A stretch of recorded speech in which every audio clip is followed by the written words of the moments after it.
Okay, well, I'm here with Wayne Gibbins from Notion Capital, and we're talking about crowdsourcing, funding, megatrends, big ideas.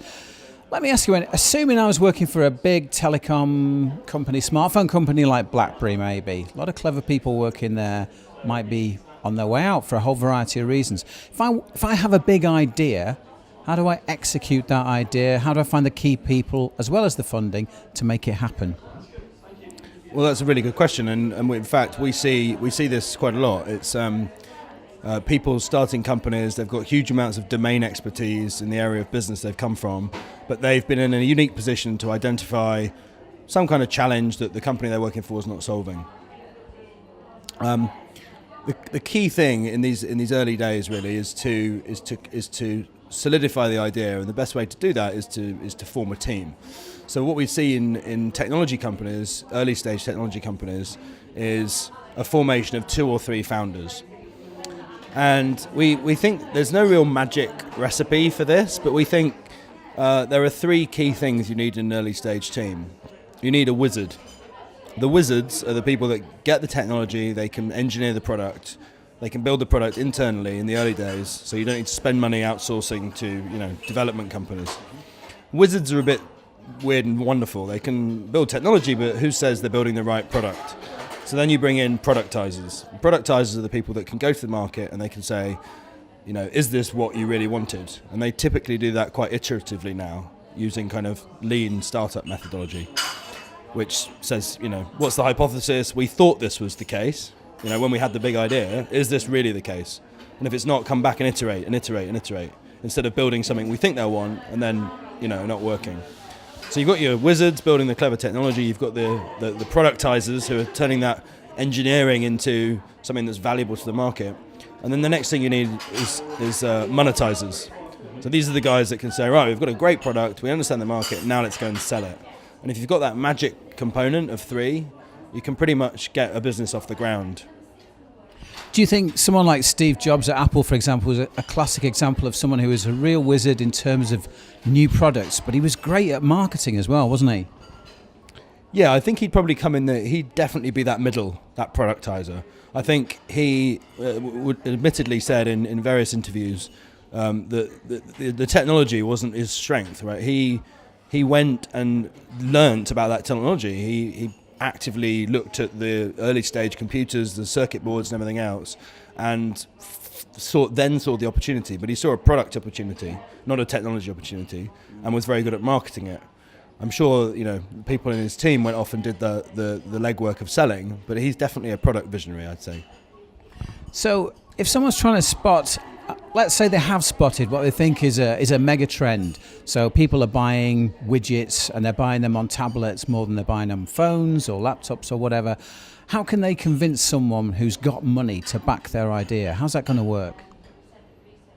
Well, I think what they'd do is they'd see a mega trend, i.e., business apps. So there's a huge increase in apps on tablets that sell to businesses. That in itself is not enough. They would have spotted a need that businesses have. So let's say, I'm a business person, I've looked at the way that HR works in businesses and I think it's broken. If only we could create a business app that would help HR people manage their employees better, performance reporting, timesheet reporting, whatever. Currently the systems are broken, how can we build something to fix that? So then what the message that they'd say to the investors would be, we've been out, we've looked at the market. Currently the market spends $50 billion a year in performance management software. It's antiquated, it doesn't work, it's not being used, and we don't get the information we need. The HR people don't get the information we need. We've created a technology solution. Here's the prototype. This is how it will work. This is what it will do.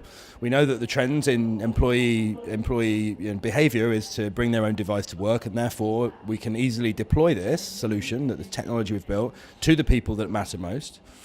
And then if we achieve what we think we can achieve, in 1 year we can have sold this solution to this many people, in 2 years this many people, and they show the projected growth of the business.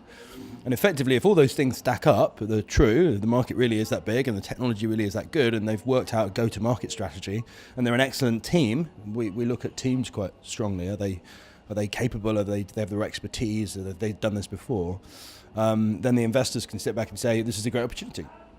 So it's really just about presenting the facts in a clear and concise way, but having looked at, how are we going to actually do this? How are we going to get it out to the people? Are we going to market it online with online advertising? Do we need an enterprise sales team to go out and sell to big customers? Who are we selling to? Are we selling to big companies with thousands of employees or small companies with 10 to 20 employees? So all of these factors need to be considered in a business plan, but then presented to the investors as an opportunity to create a fast-growing company.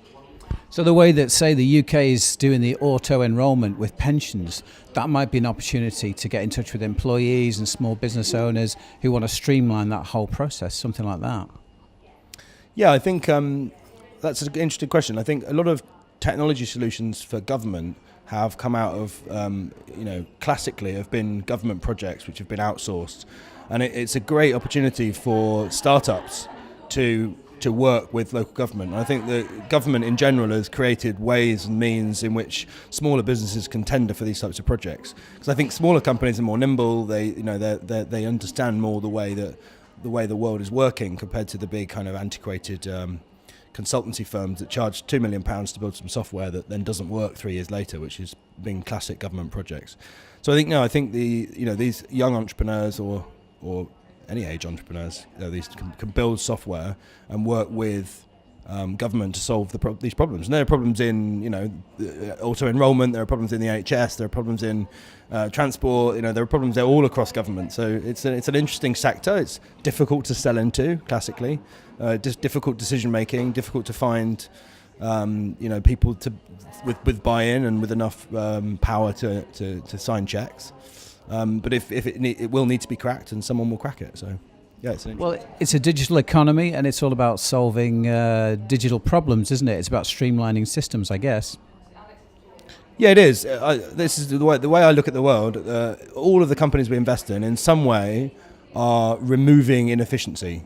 So we've got companies in our portfolio that help people to sell online. So you're a shop, you have an e-commerce website, but you also want to sell on Amazon, you want to sell on eBay.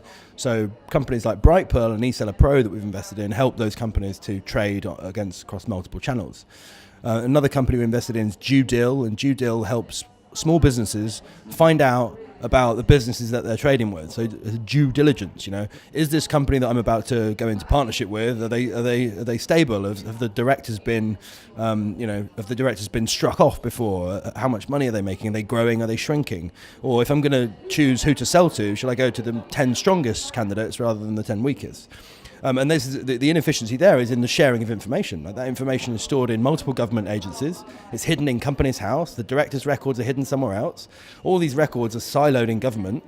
DueDill sucks all this information in, puts it together in a beautiful interface that normal SMBs with no real experience in that area can use to find out how to do business more effectively.